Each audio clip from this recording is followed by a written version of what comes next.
Shalom Elohim kepada semua saudara-saudari terkasih. Shalom Elohim kepada Pangeran Ilahi Keaditya Nugrahanto. Shalom kepada Ibu Fehamdani.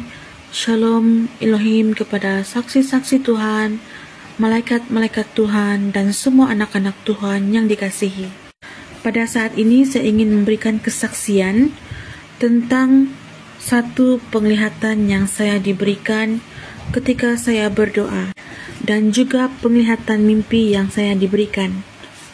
Dalam beberapa hari ini, sejujurnya saya mengalami pelbagai mimpi yang berkaitan hal-hal ketuhanan. Namun, setelah bangun dari tidur, saya lupa semua mimpi itu. Tetapi ada satu mimpi yang saya tidak dapat lupakan. Keadaannya seperti ini. Saya melihat saya berdiri di satu seberang, dan tengah-tengah itu ada satu sungai yang mengalir deras dan panjang, dan di sebelah pula Yesus berdiri di seberangnya, bukan bersama-sama saya. Dan sungai itu makin lama makin membesar dan makin deras. Yang saya hairankan ialah sungai itu berwarna hitam, airnya berwarna hitam. Apabila saya bertanya kepada Tuhan apakah maksud mimpi saya itu, makanya saya diteguhkan bahwa saya atau juga mungkin ada teman-teman lain yang mengalami keadaan ini. Pada saat ini agen-agen si Lucifer sedang kuat bekerja untuk menjauhkan kita dan Tuhan Yesus, yaitu jalan kebenaran. Saat itu saya menangis, dan kerana saya sendiri mengalami dalam beberapa detik ini, saya dapat merasakan saya dan Tuhan itu mempunyai jurang. Jurang itu adalah liku-liku kehidupan kita, halangan-halangan dan cobaan-cobaan kita yang kita tidak dapat lawan. Makanya kita tidak dapat menghapuskan atau menutup sungai itu, tetapi sungai hitam itu makin membesar dan menyebabkan kita semakin jauh dari Tuhan.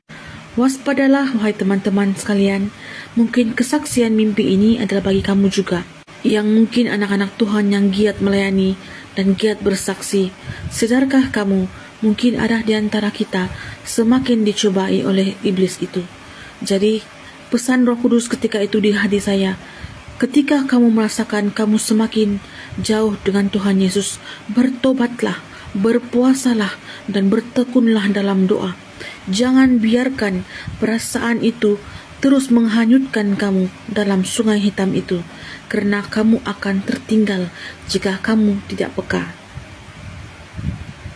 Dan kesaksian penglihatan saya pula ketika saya berdoa ialah saya melihat ada satu jalan yang seperti lautan api dibelah dua.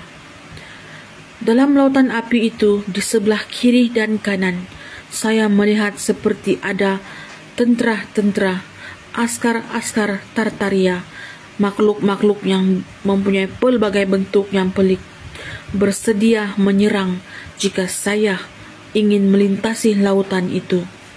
Namun Tuhan Yesus mengatakan, kamu harus melalui lautan api itu, dan jangan pernah menyerah dan takut. Karena di hujung jalan itu, di hujung lautan api itu, ada aku, ada cahaya, ada nur yang menanti kamu. Jika kamu mau masuk kerajaan syurga, 1000 tahun damai, kamu memang perlu mengarungi ke lautan api itu. Jika kamu takut, makanya kamu bukan askar pilihanku. Di saat itu saya menangis, dan saya mengatakan kepada Tuhan Yesus, Tuhan, saya sanggup melalui lautan api ini, jika hanya itu jalan yang hanya menunjukkan aku kepadamu.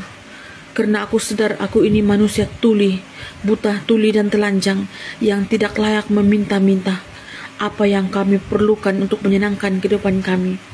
Tapi kami tahu, untuk masuk dalam kerajaan 1000 tahun damai itu, ibarat melintasi satu jalan yang penuh ular berbisa.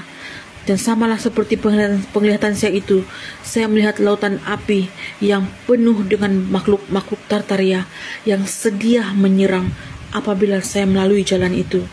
Namun hati saya kuat menyuruh saya melintasi jalan itu, karena saya percaya dan saya melihat Tuhan Yesus menunggu di ujung jalan itu untuk menyambut kita di pintu emas, di pintu gerbang emas yang telah Allah Bapa sediakan bagi kita semua.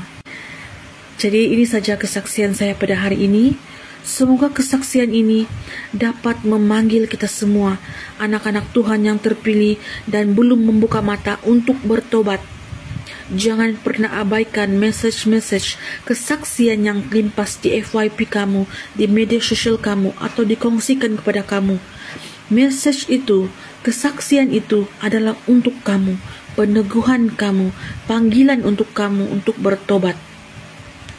Setiap kita harus bertobat dengan penuh sungguh-sungguh. Bukan hanya orang yang mencari Tuhan ataupun yang hanya memuliakan Tuhan perlu bertobat, tetapi setiap kita, makhluk ciptaan Tuhan, harus bertobat dengan sungguh agar kita layak menghadap, berlutut di kaki Allah Bapa itu. Karena hanya dengan cara itu sajalah hukum penalti atau belas kasihan itu dapat bekerja dalam diri kita. Janganlah angkuh, anak-anakku, jangan biarkan kesombongan hatimu membuatmu meratap dan mengalami kertak gigi di periuk api yang sangat dahsyat itu. Tiba-tiba suara seperti ini terlintas di hati saya dan saya sampaikan kepada kita semua. Semoga kesaksian ini dapat memberikan satu perubahan yang besar dalam setiap pribadi kita. Semoga Tuhan Yesus memberkati kita semua. Haleluya, amin. Damai sejahtera beserta kita semua.